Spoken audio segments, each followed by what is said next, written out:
देखिए देवर्षि, ये नटखट फिर भाग आया। मैं कब से इसे दूध पीने को कह रही हूँ, किंतु ये पीता ही नहीं। क्यों पुत्र, तुम दूध क्यों नहीं पी रहे? आपने कहानी नहीं सुनाई ना, इसलिए। अब कहानी सुनाइए, फिर ही दूध पीऊंगा। पुत्री, ये तो कहानी सुनकर ही दूध पिएगा। तुम कुटिया में विश्राम करो, मैं इसे भेजता हूँ।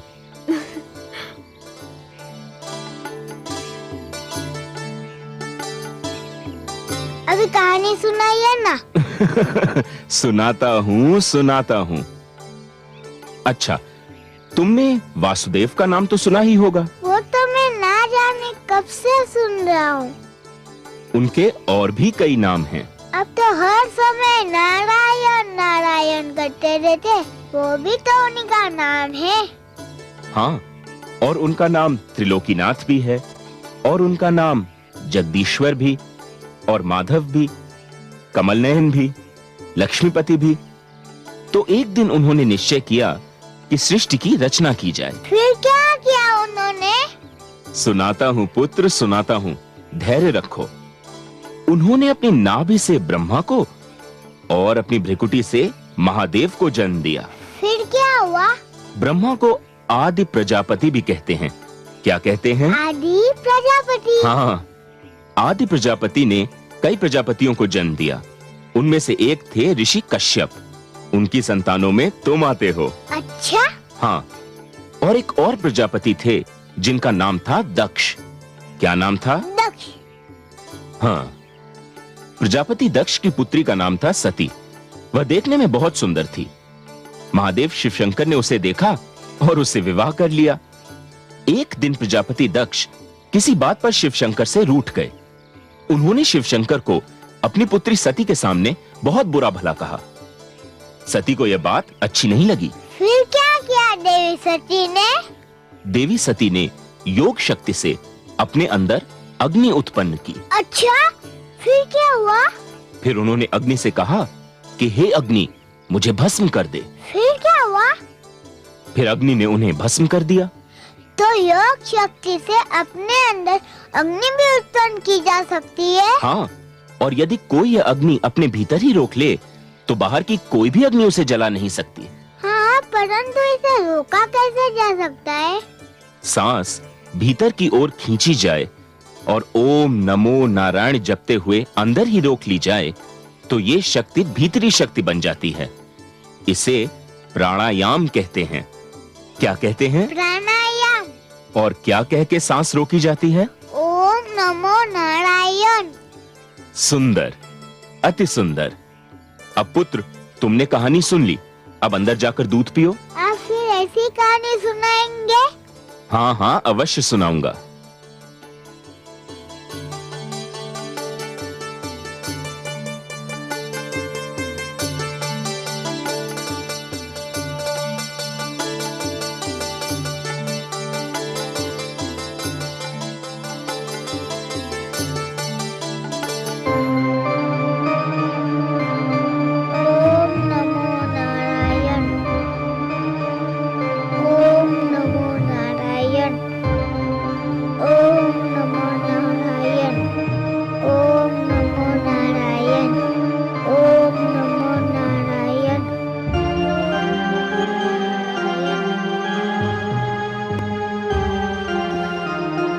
प्रहलाद, पुत्र प्रहलाद, प्रहलाद, प्रहलाद, ये तो तप रहा है। प्रहलाद, देवर्षि, देवर्षि, देवर्षि।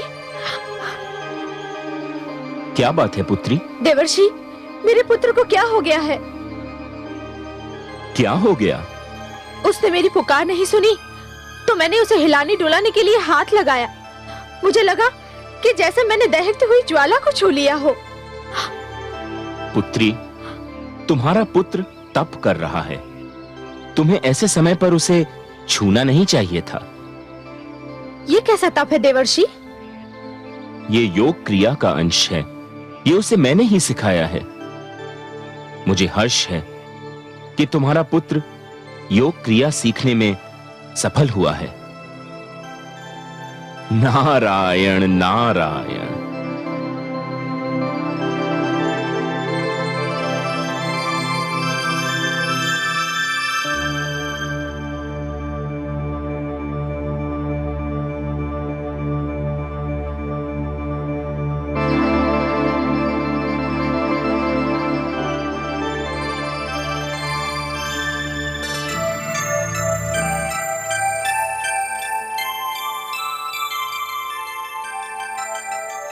आयुष्मान भव। आओ पुत्र, बैठो। देव ऋषि, आपसे एक बात पूछूं? हाँ हाँ, अवश्य पूछो। अब मेरे पिताश्री के पास जाने का समय आ गया। आपके नारायण के तो 1000 नाम हैं। हाँ, और वे सभी नाम सुंदर और प्रिय हैं। परंतु आपने तो मुझे केवल 999 नाम बताए थे। एक नाम क्यों छुपा लिया? नारायण नारायण। उससे क्या अंतर पड़ता है पुत्र? उन्हें पुकारने के लिए तो एक ही नाम पर्याप्त है। तुम किसी भी एक नाम से उन्हें पुकारो, वो तुम्हारी पुकार सुन लेंगे। पर तुम ऐसा क्यों पूछ रहे हो? इसलिए कि उनके जिस नाम को आप मुझसे छुपाते रहे, वह नाम भी मैं जान चुका हूँ। क्या? कैसे जान गए तुम? क्या है वो नाम? वह नाम है विष्णु। ये नाम तुम्हें किसने बता दिया पुत्र? ये नाम मैंने तुम्हें नहीं बताया है। हाँ, यह नाम तो मेरे रोम रोम में बसा हुआ है। विष्णु विष्णु विष्णु।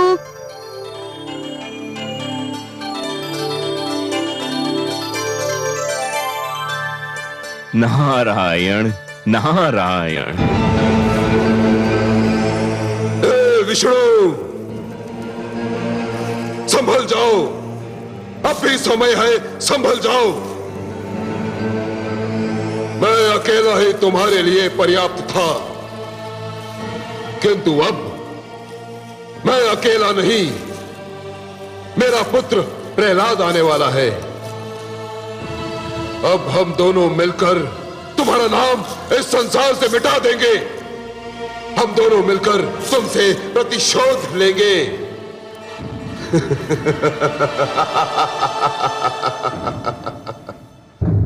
मैं मां हूं, धरती मां। शिशु का चरित्र उसके इर्द गिर्द फैले वातावरण पर निर्भर होता है। यदि ये वातावरण उत्तम है तो शिशु का चरित्र और आचरण भी उत्तम होता है। श्री विष्णु ने सत्य ही कहा कि कोई जन्म से सुर या असुर नहीं होता। आचरण और चरित्र ही किसी को सुर और किसी को असुर बनाते हैं, और ये आचरण उस वातावरण की देन होता है जिसमें किसी का पालन पोषण होता है। देवर्षि नारद की सुसंगति में और उनकी दी हुई शिक्षा के कारण प्रहलाद के मन में यह विश्वास घर कर गया कि ईश्वर सर्वशक्तिमान है, और केवल वही सर्वशक्तिमान है, कोई दूसरा नहीं। ईश्वर जड़ चेतन में है, ईश्वर कण कण में है, और जिसका सहायक ईश्वर हो उसे किसी और आश्रय की आवश्यकता नहीं। देवर्षि से ईश्वर की यह महिमा सुनते सुनते कई वर्ष बीत गए, और अंत में वो घड़ी आ गई जब कयाधु के और प्रहलाद के जीवन संग्राम में प्रस्थान का समय आ गया।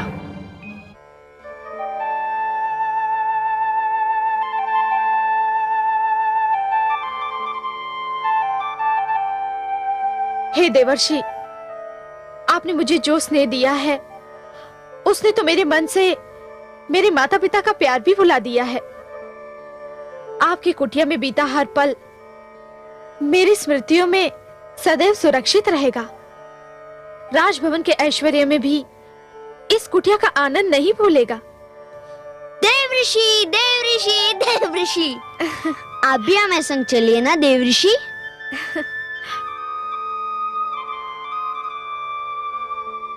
कुटिया में रहने वाले राजभवन में सुख नहीं पाते राजकुमार।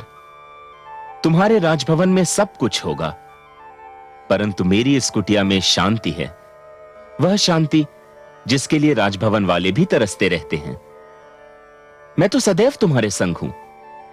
जब भी तुम मेरी दी हुई शिक्षा को अपने जीवन में ढालोगे, मुझे अपने संग ही पाओगे। मैं ना आपको भूल सकता हूँ, ना आपकी दी हुई शिक्षा को, परंतु आप हमारे साथ होते तो मुझे और भी आनंद मिलता, है ना माते?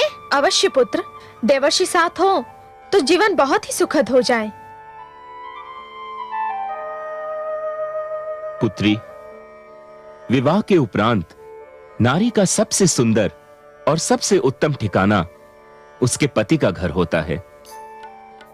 वह नारी बहुत सौभाग्यवती होती है जिसे उसके पति का घर मिल जाए। तुम पर, तुम्हारे पुत्र पर तुम्हारे पति का अधिकार है। मैं तुम्हारे पिता समान अवश्य हूं पुत्री, पर कोई भी पिता यह नहीं चाहेगा कि उसकी पुत्री अपने पति से दूर रहे। तो विदा दीजिए देवर्षि। पुत्री, मैं ठहरा सन्यासी। मैं विदा दे तो दूं, पर मैं ये सोचता हूं कि मेरी पुत्री मेरी कुटिया से सूने हाथ जा रही है और मेरे पास उसे देने के लिए एक स्वर्ण मुद्रिका भी नहीं। सुने हाथ कहाँ जा रही हूँ देवर्षि? आपने तो मुझे अपने आशीष का कोष दिया है। मेरा आंचल आपके स्नेह के पुष्पों से भरा हुआ है, और मेरे पुत्र को तो आपने शिक्षा का वह धन दिया है जिसके आगे हर धन धूल समान है।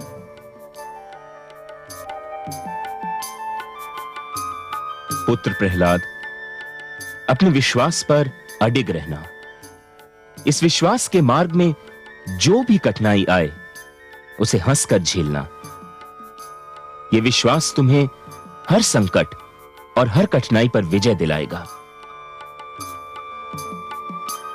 आओ पुत्री, मैं तुम्हें तुम्हारे रथ तक छोड़ दूं। आओ पुत्र।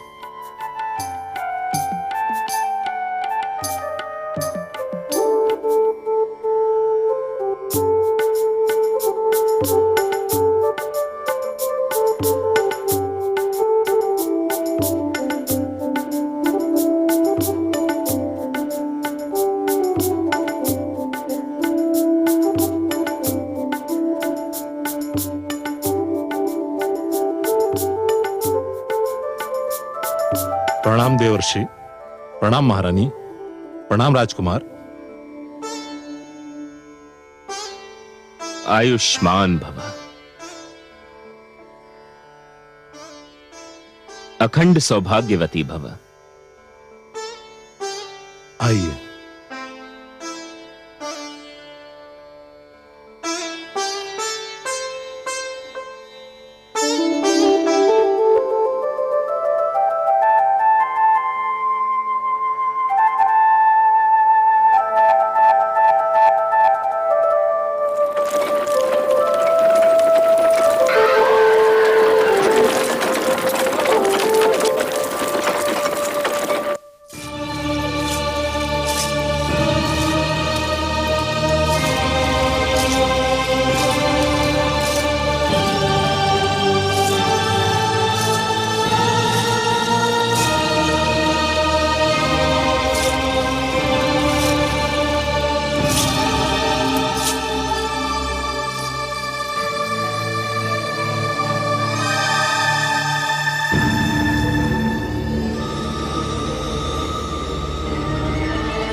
भगवान हिरण्यकशिपु की जय हो।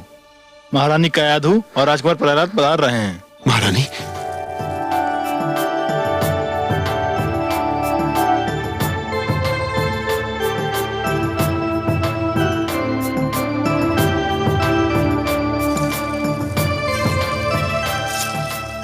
महारानी, स्वामी, कैसी हो तुम?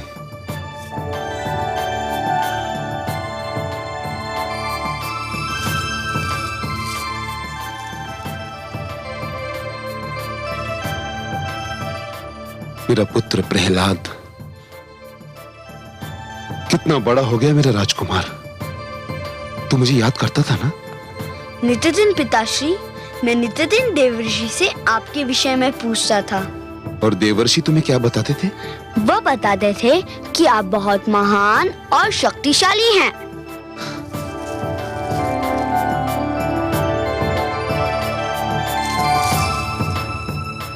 और क्या बताया उन्होंने?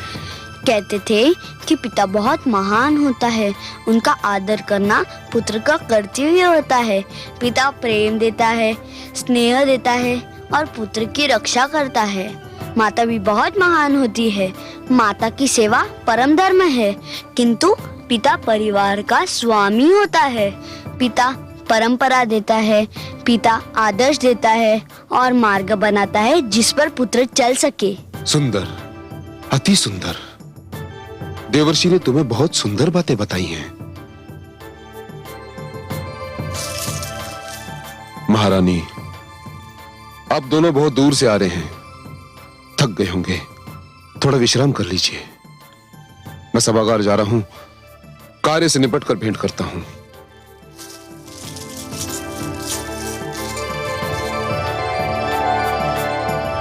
आओ पुत्र।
स्वामी, लगता है प्रहलाद ने जन्म लेकर आपका सारा ध्यान अपनी ओर आकर्षित कर लिया है। सत्य कहा आपने, परम सत्य। इतना सुंदर पुत्र देकर आपने अपने प्रति मेरा प्रेम और भी बढ़ा दिया है। हमारे वंश को उत्तराधिकारी देकर आपने बहुत बड़ा उपकार किया है महारानी। यह तो केवल देवर्षि की कृपा का फल है स्वामी। उन्होंने तो मेरे लिए वह किया है जो केवल एक पिता ही कर सकता है। मैं भी उनका आभारी हूं महारानी। मैं सोचता हूं कि देवर्षि ने इसे जो सुंदर शिक्षा दी है उसकी श्रृंखला न टूटे। इसी कारण मैंने गुरुदेव को बुलाकर प्रहलाद की शिक्षा का भार उन्हें सौंपने का निश्चय किया है। आप पिता हैं। आप प्रहलाद के बारे में जो भी सोचेंगे उसके लिए अच्छा ही सोचेंगे। अब आप विश्राम कीजिए स्वामी। नहीं महारानी, आज की रात्रि सोने के लिए नहीं, तुम्हें निहारने के लिए है। कितने दिन तुम मुझसे दूर रही, कितने दिन महारानी। और पुत्र के रूप में तुमने जो उपहार मुझे दिया है उसको तो देखने से मेरा मन ही नहीं भरता।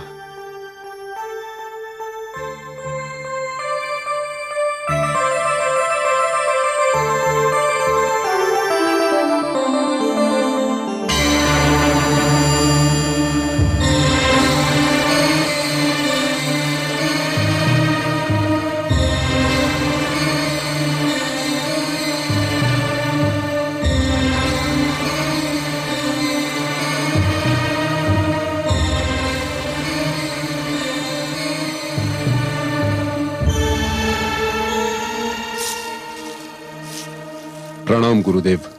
आयुष्मान भव। मैं आप ही की प्रतीक्षा कर रहा था। पुत्र, ये हमारे गुरुदेव हैं, गुरुदेव शुक्राचार्य। गुरु ब्रह्मा गुरु विष्णु गुरुदेव महेश्वरा, गुरु साक्षात परब्रह्म तस्मै श्री गुरुदेव नमः।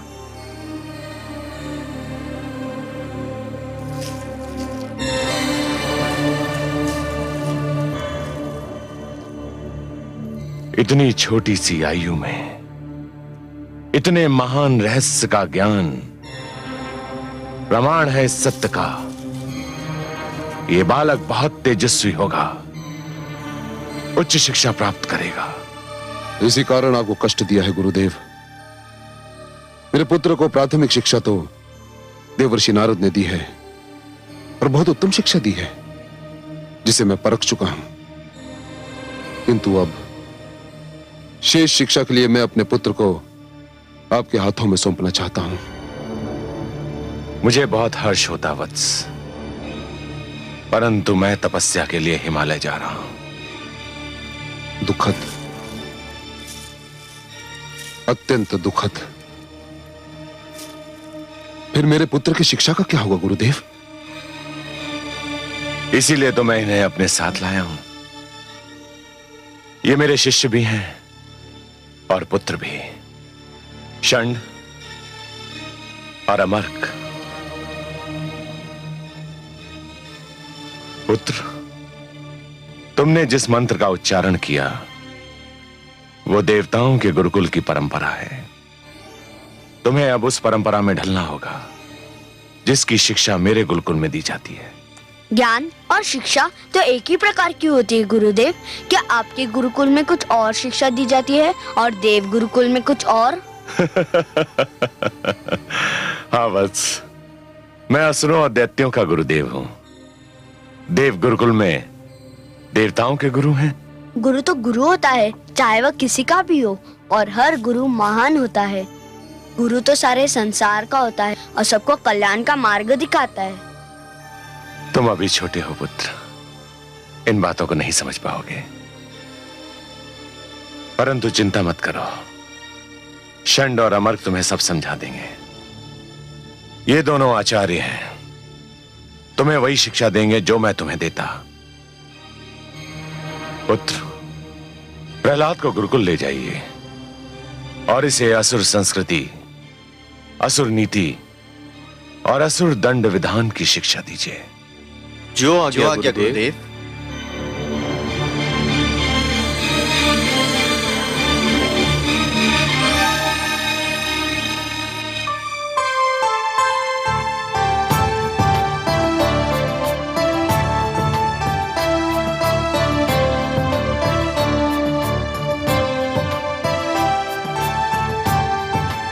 अरे अरे, ये क्या कर रहे हो? रुको।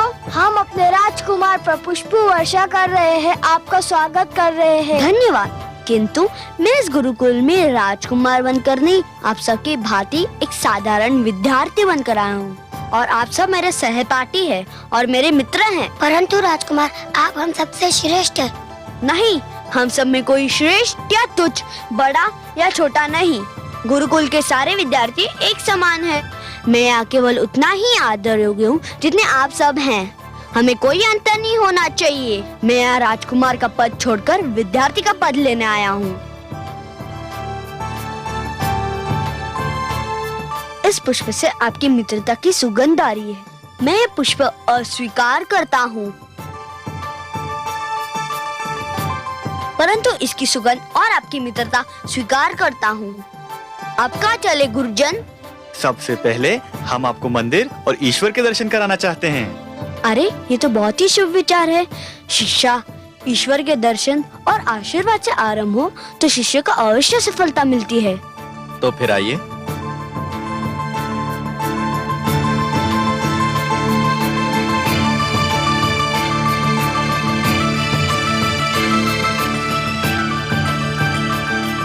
ये है हमारे गुरुकुल का मंदिर, आइए।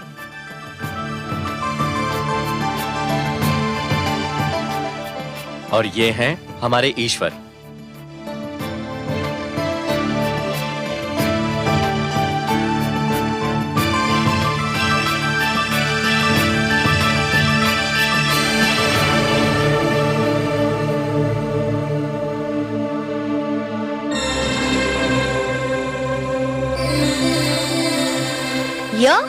हाँ, यही तो है हमारे ईश्वर। किंतु ये तो मेरी पिताश्री की मूर्ति है। हाँ हाँ, यही तो हमारे ईश्वर हैं। आप कैसे गुरुजन हैं? मुझे भरमा रहे हैं? ये तो असुर लोक के राजा है। तो क्या हुआ, इसी राजा को हम अपना ईश्वर समझते हैं। हे गुरु, राजा ईश्वर का प्रतिनिधि होता है, ईश्वर नहीं होता। यदि ये ईश्वर है तो हर राजा स्वयं को ईश्वर कहने लगेगा। नहीं, हर राजा ईश्वर नहीं होता, केवल असुरलोक का राजा ईश्वर होता है। प्रणाम कीजिए इन्हें। मैं पिताश्री को सादर प्रणाम कर सकता हूँ, यह तो मेरा धर्म है, परंतु मैं पिताश्री को ईश्वर मानकर प्रणाम नहीं कर सकता। ये क्या कह रहे हो शिष्य? मैं सत्य कह रहा हूँ। अच्छा, आप ही बताइए, इस समय पिताश्री कहाँ है? इस समय तो वे अपने राजभवन में होंगे। इसका अर्थ ये हुआ कि इस समय वे आसपास नहीं है। नहीं, इस समय तो वे केवल राजभवन में मिलेंगे। पर ईश्वर तो हर स्थान पर होता है, हर कण में होता है, हर मन में होता है। फिर मेरे पिताश्री ईश्वर कैसे हुए? यदि तुम भगवान के पुत्र ना होते तो हम तुम्हें गुरुकुल का अनुशासन भंग करने का दंड अवश्य देते। यदि मैं वह नहीं होता जो हूँ तो मुझे अनुशासन भंग करने का क्या दंड मिलता गुरुओं? ये बेत देख रहे हो? हाँ, ये बेत की छड़ी है। जो अनुशासन भंग करता है उसके हाथ पर 5 बार यह बेत इतनी शक्ति से मारा जाता है कि उसके हाथ पर नीली लकीरें बन जाती हैं। अच्छा, ये है दंड अनुशासन भंग करने का? हाँ।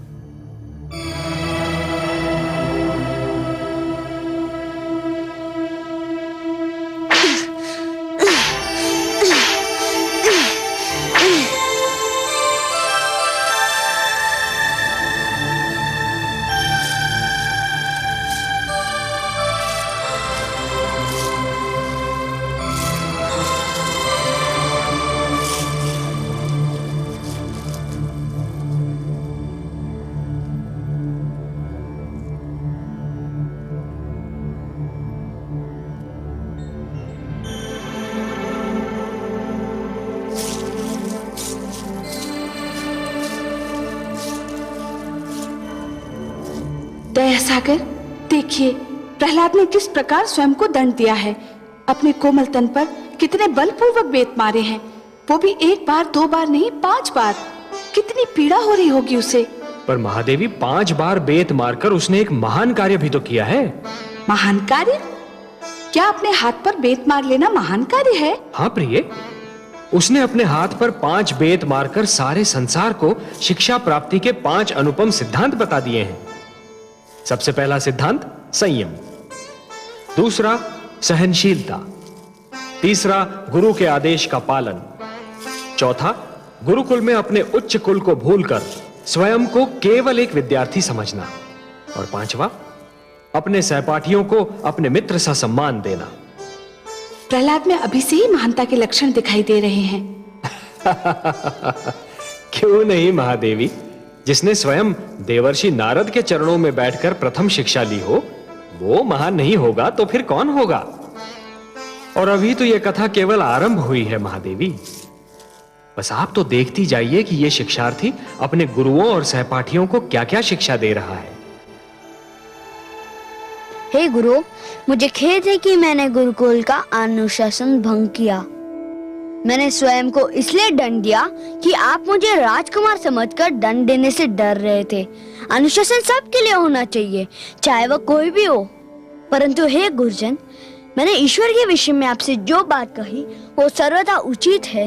मैंने जो कुछ भी कहा वो सत्य है। हे गुरुजन, अनुमति दे तो आपसे कुछ कहने का साहस करूं? अवश्य कहो शिष्य। गुरु बहुत महान होते हैं, वे शिष्यों का भविष्य बनाते हैं। वे अच्छी शिक्षा दे तो शिष्य का जीवन सुधर जाता है, वे अच्छी शिक्षा ना दे तो शिष्य का जीवन नष्ट हो जाता है। उनका धर्म है कि वे सत्य का, ज्ञान का मार्ग दिखाए। सत्य का मार्ग ही सबसे अच्छा मार्ग होता है। सुन ली हमने तुम्हारी बातें शिष्य, परंतु अब बहुत देर हो चुकी है, हमारे विश्राम का समय हो गया है। तुम भी थोड़ा विश्राम कर लो, बाकी बातें फिर करेंगे। शिष्य, राजकुमार को उनका शयन कक्ष दिखा दो। जो आ गया गुरुदेव। हम चलते हैं।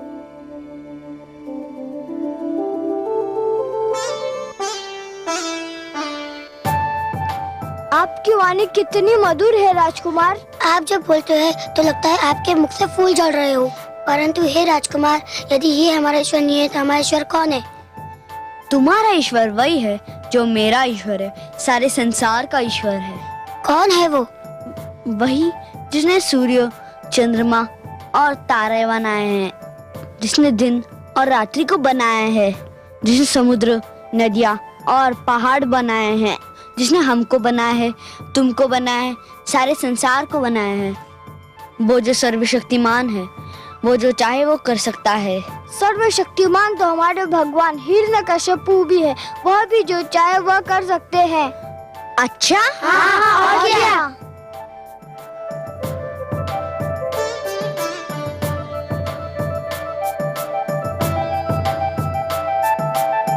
मैं वृक्ष से डाली तोड़ लाया हूँ।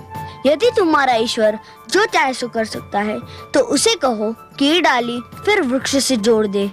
यह कौन सी बड़ी बात है? भगवान हिरण्यकश्यपु इसे अभी जोड़ देंगे। हे भगवान सर्वशक्तिमान, इस डाली को फिर से वृक्ष में जोड़ दीजिए।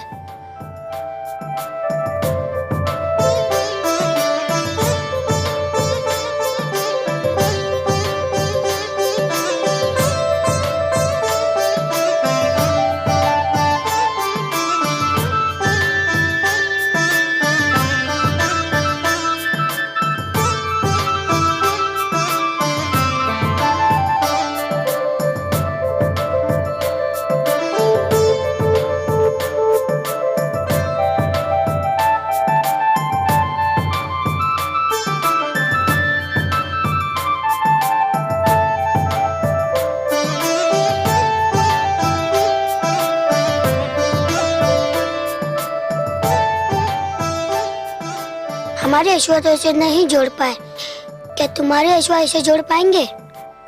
अवश्य जोड़ सकते हैं। तो फिर दिखा दीजिए इसे जोड़कर। हे ईश्वर, हे भगवान, इस डाली को फिर वृक्ष से जोड़ दीजिए। मेरे मित्रों को दिखा दीजिए कि आप ही सर्वशक्तिमान है और जो चाहे सो कर सकते हैं। मुझे विश्वास है कि आप मेरी विनती सुनेंगे, मेरी सहायता करेंगे। हे कमल नयन, कितना दृढ़ विश्वास है पुत्र प्रहलाद को आपके ऊपर। उसकी सहायता कीजिए। घबराइए नहीं महादेवी, हम उसके विश्वास को ठेस नहीं पहुंचने देंगे, उसका सिर नीचा नहीं होने देंगे।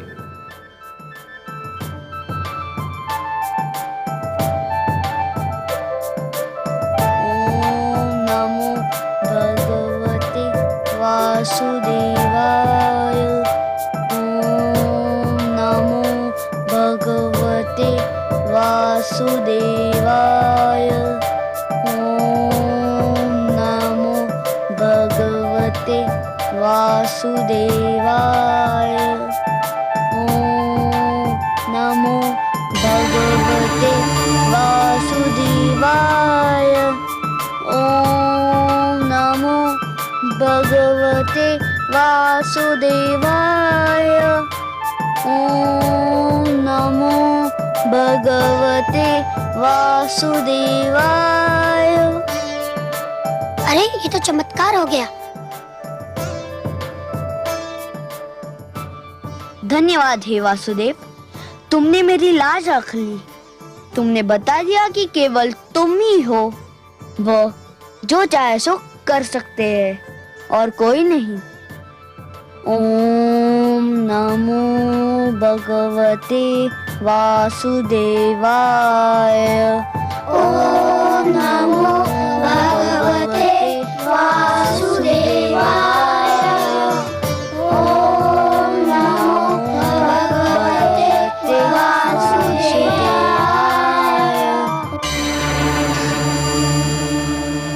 आपके चमत्कार को प्रणाम कमल नयन। आपके पुत्र प्रहलाद ने मुझ में अटूट विश्वास प्रकट किया था महादेवी।